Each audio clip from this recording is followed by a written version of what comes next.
Okay, so I'll apologize in advance. My internet's a little slow today, but I'll start off my screencast by talking about where I found my Web 2.0 tool that I'm going to use.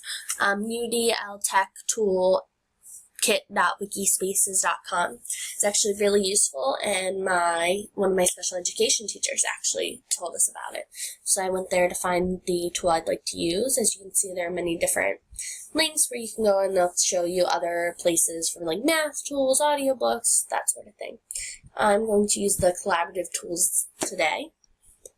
When we get there, you'll see there'll be different links to different websites. I really like the Padlet, so that's what I'm going to use. It'll open up, and you'll see that I'm already currently signed in, but it's not something you actually need an account to do, to add people's Padlets, unless you want to create your own. So for this, I want to go to New Padlet. So you can see I created a couple as I was playing around down towards the bottom.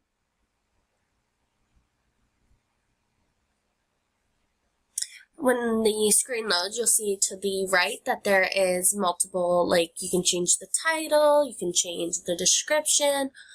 I'll leave those as they are because I've tried to redo it a couple of times and it keeps freaking out.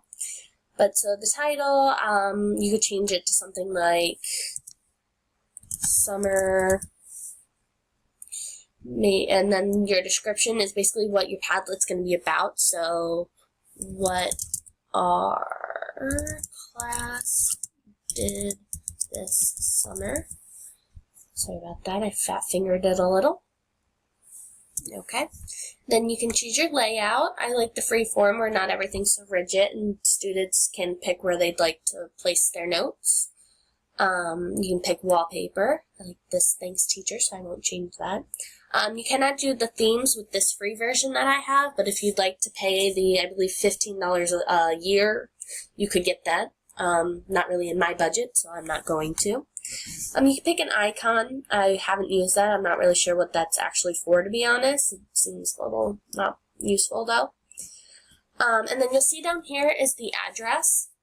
And that is important for those students who did not have an account. It is something where they can come in and they can just type in this address into their computer, and they can then in turn add notes or responses to what other students or you as the teacher have created.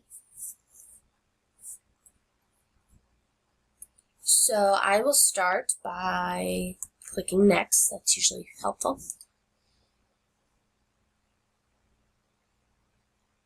I will make mine public so that anyone with this can add to it. Or no, I wanted the secret one. Sorry. And then they can write, I could email all the students, or if they have a username, send it to them via their username. And then I'll click next again.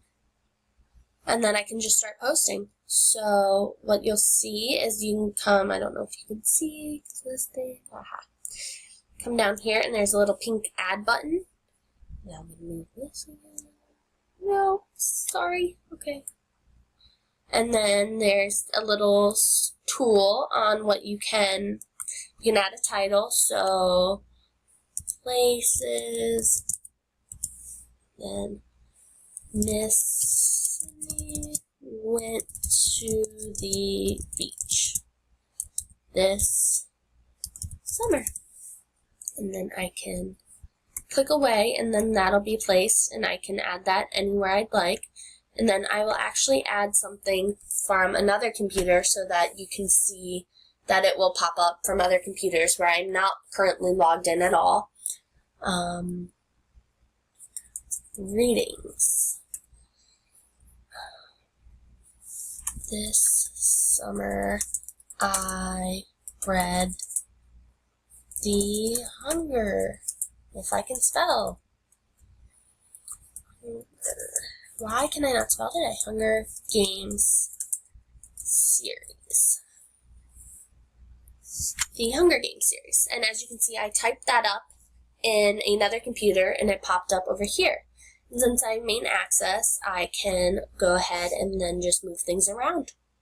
I think this is really useful so students can collaborate and talk about maybe what they're doing in class or things like that with the teacher without actually having to maybe be in the classroom, or the teacher can place like notes and maybe even do a lesson based off of Padlet.